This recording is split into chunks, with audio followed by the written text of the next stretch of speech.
5 ವರ್ಷದ ಬಾಲಕಿಯ ಸಾವಿಗೆ ಕಾರಣನಾದ ರಿತೇಶ್ ಕುಮಾರ್ನನ್ನ ಪೊಲೀಸರು ಇವತ್ತು ಎನ್ಕೌಂಟರ್ ಅನ್ನೋದಕ್ಕಿಂತ ಆತ್ಮರಕ್ಷಣೆಗಾಗಿ ಫೈರ್ ಮಾಡಿ ಕೊನೆಗೂ ಆತ ಫಿನಿಶ್ ಆಗಿದ್ದಾನೆ. ಪೊಲೀಸರ ಗುಂಡೇಟಿಗೆ ಬಲಿಯಾಗಿದ್ದಾನೆ ಕೊಲೆಗಡುಕ. ಅದೇ ಶಿಕ್ಷೆ ಆಗಬೇಕು ಅಂತ ಆಗ್ರಹಿಸಿದರು ಎಲ್ಲರೂ ಕೂಡ. ಹುಬ್ಬಳ್ಳಿಯ ತಾರಿಹಾಳ್ ಅಂಡರ್ ಪಾಸ್ ಬಳಿ ಫೈರಿಂಗ್ ಆಗಿದೆ. ಇದೆಲ್ಲ ಮಾಹಿತಿಯನ್ನು ಕಮಿಷನರ್ ಕೊಟ್ಟಿದ್ದಾರೆ ಶಶಿಕಾಂತ್ ಅವರು. ಪೊಲೀಸರ ವಾಹನದ ಮೇಲೆ ಕಲ್ಲು ತೂರಿದ್ದ ಈ ಸೈತಾನ್ ರಕ್ಕಸ ಪಾಪಿಗೆ ಗುಂಡಿನ ರುಚಿ ತೋರಿಸಿದ್ದಾರೆ PSI ಅನ್ನಪೂರ್ಣ ಅಂತಕ್ಕಂಥದ್ದು. ದುಷ್ಕರ್ಮಿ ಎದೆಗೆ ಗುಂಡು ನುಗ್ಗಿಸಿದ್ದಾರೆ PSI ಅನ್ನಪೂರ್ಣ.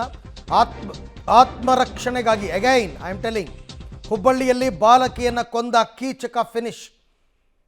ಇಂಥ ಶಿಕ್ಷೆಗಳು ಆಗಾಗ್ಗೆ ಈ ಪಾಪಿಗಳಿಗೆ ಆಗ್ತಾ ಇರಬೇಕು. ಆಗ ಮಾತ್ರ ಸ್ವಲ್ಪ ಭಯ ಅನ್ನೋದು ಬರುತ್ತೆ. ರಾಜ್ಯಾದ್ಯಂತ ಕಾನೂನು ಸುವ್ಯವಸ್ಥೆ ಅಂತಕ್ಕಂಥದ್ದು ಹಾಳಾಗಿದೆ. ಪೊಲೀಸರ ಮೇಲೆ ಭಯನೇ ಹೊಟ್ಟೋಗಿದೆ ಅಂತ ಜನ ಮಾತಾಡ್ಕೋತಾ ಇದ್ದಾರೆ. ಈ ರೀತಿ ಶಿಕ್ಷೆ ಹೈದರಾಬಾದ್ನಲ್ಲಾಗಿತ್ತು, ನೆನಪಿರ್ಬೇಕು ನಿಮಗೆ. ಓರ್ವ ಯುವತಿಯ ಮೇಲೆ ಅತ್ಯಾಚಾರ ಮತ್ತು ಆಕೆಯನ್ನು ಕೊಂದಿದ್ದಂಥವ್ರನ್ನ ಸ್ಪಾಟ್ ಮಹಜರ್ ಕರ್ಕೊಂಡೋದಾಗ ಅಲ್ಲೇ ಫೈರ್ ಮಾಡಿ ಕೊಂದಾಕಿದ್ರು. ಅವರು ಕರ್ನಾಟಕ ಮೂಲದವರೇ. ಈಗಲೂ ಅದೇ ರೀತಿ ಶಿಕ್ಷೆ ಕರ್ನಾಟಕ ಪೊಲೀಸರು ಕೊಟ್ಟಿದ್ದಾರೆ. ಈಗ ಬೆಳಗ್ಗೆಯಿಂದ ಪ್ರೊಟೆಸ್ಟ್ ಮಾಡ್ತಾ ಇದ್ರಲ್ಲ ಸ್ಥಳೀಯರು, ಅವರೆಲ್ಲ ಜೈಕಾರ ಹಾಕ್ತಾ ಇದ್ದಾರೆ ಪೊಲೀಸರಿಗೆ. ಅವರ ಆಗ್ರಹ ಇದ್ದಿದ್ದೇ ಒಂದು, ಅವನ್ನ ಕೊಂದಾಕಿ ಅಂತ ಅಂದ್ಬಿಟ್ಟು, ಇಲ್ಲ ನಮಗೆ ಕೊಡಿ ಅಂತ. ಹುಬ್ಬಳ್ಳಿಯಲ್ಲಿ ಬಾಲಕಿಯನ್ನು ಕೊಂದ ಕೀಚಕನ ವಧೆಯಾಗಿದೆ. ದಿಟ್ಟತನದಿಂದ ಕೀಚಕನ ಎದುರಿಸಿದ್ದು ಓರ್ವ ಮಹಿಳಾ ಪೊಲೀಸ್ ಅಧಿಕಾರಿ.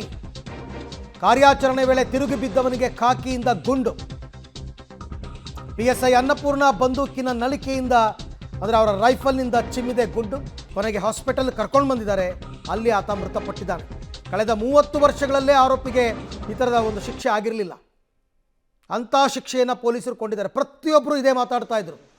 ಆ ಪುಟ್ಟ ಮಗು, 5 ವರ್ಷದ ಮಗು ಏನು ಮಾಡಿತ್ತು, ಏನು ತಪ್ಪು ಮಾಡಿತ್ತು? ಮೊದಲ ಮಹಿಳಾ ಅಧಿಕಾರಿ 30 ವರ್ಷದಲ್ಲಿ ಈ ಥರ ಫೈರ್ ಮಾಡಿ ಒಬ್ಬ ಕೀಚಕನನ್ನು ಕೊಂದಿರ್ತಕ್ಕಂಥದ್ದು. ಆತ್ಮರಕ್ಷಣೆಗೋಸ್ಕರ ಬೇರೆ ದಾರಿ ಇರಲಿಲ್ಲ ಅವರಿಗೆ. ನೋಡಿ ಜೈಕಾರ ಹಾಕ್ತಾ ಇದ್ದಾರೆ ನೋಡಿ ಎಲ್ಲರೂ ಕೂಡ.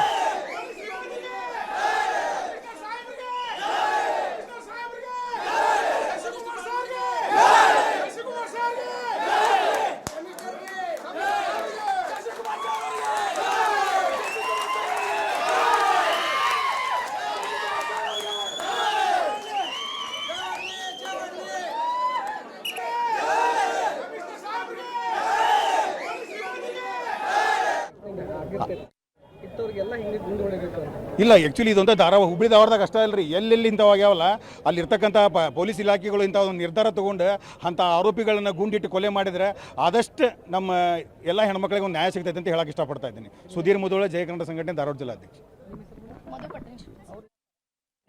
ಇನ್ನು ಯಾವತ್ತು ಮುಂದಾಗಬಾರ್ದು. ಮುಂದಾದವ್ರಿಗೆ ಇದೇ ರೀತಿ ಶಿಕ್ಷೆ ಆಗುತ್ತಾ ಅನ್ನೋ ತಲೆಯಾಗ ಬರ್ಬೇಕು ಅವ್ರಿಗೆ. ಯಾಕಂದ್ರೆ ಹೆಣ್ಮಕ್ಳು ಹೆದರಿ ಹೊರಗೆ ಹೋಗತ್ತಾರ. ಧೈರ್ಯದಿಂದ ಅವ್ರು ಸುತ್ತಾಡೋದು ಯಾವಾಗ್ರಿ? ಅವರಿಗೆ ಸ್ವಾತಂತ್ರ್ಯ ಸಿಕ್ಕೇತಂತಾರ. ಸ್ವಾತಂತ್ರ್ಯ ಸಿಕ್ಕಿದ್ದನ್ನು ಅವ್ರು ತಗೊಳ್ಳೋದು ಯಾವಾಗ? ನಾವು ಒಂದು ತಂದೆ ತಾಯಿ ಹೊರಗಡೆ ಕಳಿಸ್ಬೇಕಂತಂದ್ರೆ ಎಷ್ಟು ಎದುರಾಗತ್ತೀವಿ. ಹೆಣ್ಮಗಳು ಎಲ್ಲರೂ ಹೋದ್ರೆ ಏನಾರು ಮಾಡ್ತಾರೇನಪ್ಪ ಅನ್ನೋ ಭಯ ಉಳಿದ್ಬಿಟ್ಟೈತೆ ನಮ್ಗೆ. ಇಂಥವ್ರಿಗೆ ಹಿಂಗೆ ಮಾಡ್ಬೇಕು. ಆಮೇಲೆ BRI ಜನ ಎಷ್ಟು ಜನ ಇದ್ದಾರಲ್ಲ ನಮ್ಮ ಕರ್ನಾಟಕದಾಗ, ಅವ್ರನ್ನ ಆದಷ್ಟು ನಮ್ಮ ಈ ಬಗ್ಗೆ ಮತ್ತಷ್ಟು ಮಾಹಿತಿ ನನ್ನ ಕೊಲೀಗ್ ಸುನಿಲ್ ಅವರಿಂದ ಪಡ್ಕೊಂಡ. ಸುನಿಲ್, ಅಲ್ಲಿನ ಸ್ಥಳೀಯರ ಆಗ್ರಹ ಇದ್ದಿದ್ದೇ ಒಂದು ಎನ್ಕೌಂಟರ್ ಮಾಡಿ, ಇಲ್ಲಾಂದರೆ ಆತನನ್ನು ನಮ್ಗೆ ಒಪ್ಪಿಸಿ ಅಂತಂದ್ಬಿಟ್ಟು. ಯಾರ ಬಾಯಲ್ಲೂ ಇದು ತಪ್ಪು ಅಂತ ಬರೋದೇ ಇಲ್ಲ. ನನ್ನ ಪ್ರಕಾರ ಆ ಪಾಪಿಗೆ ಸರಿಯಾದ ಶಿಕ್ಷೆಯನ್ನು ಕೊಟ್ಟಿದ್ದಾರೆ ಅಂತ. ಸೊ ಎಂಟೈರ್ ಪ್ರಹಸನ ಏನೇನಾಯಿತು ಅಂತಕ್ಕಂಥದ್ದನ್ನು ವಿವರಿಸ್ಬೋದಾ ಅಂತ.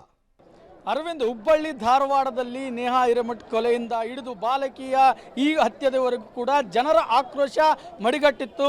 ಅಂಜಲಿ ಅಂಬಿಗರವರ ಒಂದು ಕೊಲೆ ನೋಡಿದ್ರು, ನೇಹಾ ಹಿರೇಮಠ್ ಕೊಲೆ ನೋಡಿದ್ರು. ಈಗ ಪುಟ್ಟ ಬಾಲಕಿಯ ಮೇಲೆ ಎಲ್ಲೋ ಒಂದು ಕಡೆ ಬಿಹಾರ, ಮಧ್ಯಪ್ರದೇಶ ಈ ಭಾಗದಿಂದ ಬಂದಂಥವರು ನಮ್ಮ ಬಾಲಕಿಯ ಮೇಲೆ ಅತ್ಯಾಚಾರ ಮಾಡ್ತಾರೆ ಹೊತ್ಕೊಂಡೋಗಿ ಅಂದರೆ ನಮ್ಮ ಪರಿಸ್ಥಿತಿ ಎಲ್ಲಿಗಾಗಿದೆ ಅಂತ ಹುಬ್ಬಳ್ಳಿ ಧಾರವಾಡ ಜನರ ಆಕ್ರೋಶ ಮಡಿಗಟ್ಟಿತ್ತು. ಆಕ್ರೋಶಕ್ಕೆ ತಕ್ಕ ಉತ್ತರ ಕೊಟ್ಟಿರುವಂಥದ್ದು ಹುಬ್ಬಳ್ಳಿ ಧಾರವಾಡ ಪೊಲೀಸರು, ಕಮಿಷನರ್ ಆದಂಥ ಎನ್ ಶಶಿಕುಮಾರ್ ಅವರು. ಯಾಕಂದ್ರೆ ಈ ಒಂದು ಬಾಲಕಿಯ ಆ ವಿಡಿಯೋಗಳು ಸಾಮಾಜಿಕ ಜಾಲತಾಣದಲ್ಲಿ ಹರಿದಾಡ್ತಿದ್ರು. ಎಂಥವರಿಗೂ ಕೂಡ ಮರಕ ಹುಟ್ಟಿಸುವಂತಹ ಒಂದು ದೃಶ್ಯಗಳು ಅವಾಗಿದ್ದು. ಎರಡನೇದಾಗಿ ಠಾಣೆಯ ಮುಂದೆ ಇದೇ ಮೊದಲನೇ ಬಾರಿಗೆ ಕಾಂಗ್ರೆಸ್, BJP, ಹಿಂದೂ, ಮುಸ್ಲಿಂ, ದಲಿತ ಎಲ್ಲರೂ ಕೂಡ ಪ್ರತಿಭಟನೆಯನ್ನು ಮಾಡಿದ್ರು. ಕಾರಣ ಆ ಬಾಲಕಿಯ ಕುಟುಂಬಕ್ಕೆ ನ್ಯಾಯ ಸಿಗಬೇಕು, ಆ ಒಂದು ಪುಟ್ಟ ಕಂದಮ್ಮಿಗೆ ನ್ಯಾಯ ಸಿಗಬೇಕು ಅನ್ನೋ ನಿಟ್ಟಿನಲ್ಲಿ. ಸೊ ಈ ನ್ಯಾಯವನ್ನು ಕೊಡಿಸುವಂತ ಕೆಲಸ ಹುಬ್ಬಳ್ಳಿ ಧಾರವಾಡ ಪೊಲೀಸರು ಮಾಡಿದ್ದಾರೆ ಅಂತ ಹೇಳ್ಬೋದು. ನೀವು ಹೇಳಿದಂತೆ ಒಬ್ಬ ಲೇಡಿ PSI ಈ ಒಂದು ಕಾರ್ಯವನ್ನ ಮಾಡಿದ್ದಾರೆ. ಕರ್ನಾಟಕದ ಹೆಣ್ಮಕ್ಳನ್ನ ಮುಟ್ಟಿದ್ರೆ ಕರ್ನಾಟಕ ಹೆಣ್ಮಕ್ಳೇ ಉತ್ತರ ಕೊಡ್ತಾರೆ ಅನ್ನೋದಕ್ಕೆ ಇದೊಂದು ಸ್ಪಷ್ಟ ನಿದರ್ಶನ. ಅನ್ನಪೂರ್ಣ ಅವರು ಅಶೋಕ ನಗರ ಠಾಣೆಯ PSI ಅವರು ಮೊದಲಿಗೆ ಗಾಳಿಯಲ್ಲಿ ಗುಂಡು ಹಾರಿಸ್ತಾರೆ. ಆರೋಪಿಯ ಹೆಸರು ಆರೋಪಿಯನ್ನ ಒಂದು ಸ್ಥಳ ಮಹಜೂರಿಗಾಗಿ ಆರೋಪಿ 3 ತಿಂಗಳ ಹಿಂದೆ ಹುಬ್ಬಳ್ಳಿಗೆ ಬಂದಿರ್ತಾನೆ. ಆತ ಮನೆಯಿಂದ ಹೊರಗಡೆ ಇರುವಂಥದ್ದು. ಆತ ಈ ಕೃತ್ಯವನ್ನು ಎಸಗಿದ್ದಾನೆ. ಆತ ಹುಬ್ಬಳ್ಳಿಯ ಹೊರವಲಯದ ಒಂದು ತಾರ್ಯಾಳು ಬಲಿ ಒಂದು ಮನೆಯನ್ನು ಮಾಡ್ಕೊಂಡಿರ್ತಾನೆ. ಆ ಮನೆಯಲ್ಲಿ ಏನೇನಿದಾವೆ, ಸೊ ಆತ ಎಷ್ಟು ಇಂಟೆಲಿಜೆಂಟ್ ಇದ್ದಂದ್ರೆ ಪೊಲೀಸರ ಕೇಳಿದ ಯಾವ ಪ್ರಶ್ನೆಗೂ ಕೂಡ ಉತ್ತರ ಕೊಡೋದಿಲ್ಲ. ಇದರಿಂದ ಬೇಸರಗೊಂಡಂತ ಪೊಲೀಸರು ಮನೆ ಒಂದು ಹುಡುಕಲು ಹೋಗ್ತಾರೆ. ಮನೆಯಲ್ಲಿ ತನ್ನ ಆಟವನ್ನು ಶುರು ಮಾಡ್ತಾನೆ. ಲೇಡಿ PSI ಅನ್ನೋ ಕಾರಣಕ್ಕೆ ಅವ್ರ ಮೇಲೆ ಹಲ್ಲೆ ಮಾಡಿ ತಪ್ಪಿಸಿಕೊಳ್ಳುವಂಥ ಪ್ರಯತ್ನ ಮಾಡ್ತಾನೆ. ಅವರು ಕೂಡ 2 ಬಾರಿ ಸೂಚನೆಯನ್ನು ನೀಡ್ತಾರೆ. ಸೊ ಅವರ ಭಾಷೆ ಹಿಂದಿಯಲ್ಲಿ ಕೂಡ ಹೇಳ್ತಾರೆ, ಆತ ಕೇಳೋದಿಲ್ಲ. ಕೊನೆಗೆ ಗಾಳಿಯಲ್ಲಿ 3 ಬಾರಿ, ಬಳಿಕ ಕಾಲಿಗೆ ಮತ್ತು ಬೆನ್ನಿಗೆ ಗುಂಡು ಹೊಡೆದು ಈ ಒಂದು ಫೈರಿಂಗ್ ಅನ್ನು ಮಾಡಿರುವಂಥದ್ದು. ಅಧಿಕ ರಕ್ತಸ್ರಾವದಿಂದ ಮೃತಪಟ್ಟಿರುವಂಥದ್ದು ಅರವಿಂದ್. ಸೊ ಇದನ್ನ ಹುಬ್ಬಳ್ಳಿ ಧಾರವಾಡ ಜನರು ಸಂಭ್ರಮಿಸ್ತಾ ಇದ್ದಾರೆ. ಇದಕ್ಕೆ ಸಾಕ್ಷಿ ಆ ಒಂದು ಕಮಿಷನರ್ ಅವರು ಎಂಟ್ರಿ ಕೊಟ್ಟಾಗ ಅವರಿಗೆ ಜಯಘೋಷ ಮುಖಾಂತರ ಅಭಿನಂದನೆ ಸಲ್ಲಿಸಿರುವಂಥದ್ದು. ಅರವಿಂದ್, ಥ್ಯಾಂಕ್ ಯು ಸುನಿಲ್, ತಮ್ಮೆಲ್ಲ ಮಾಹಿತಿಗೆ ಧನ್ಯವಾದ.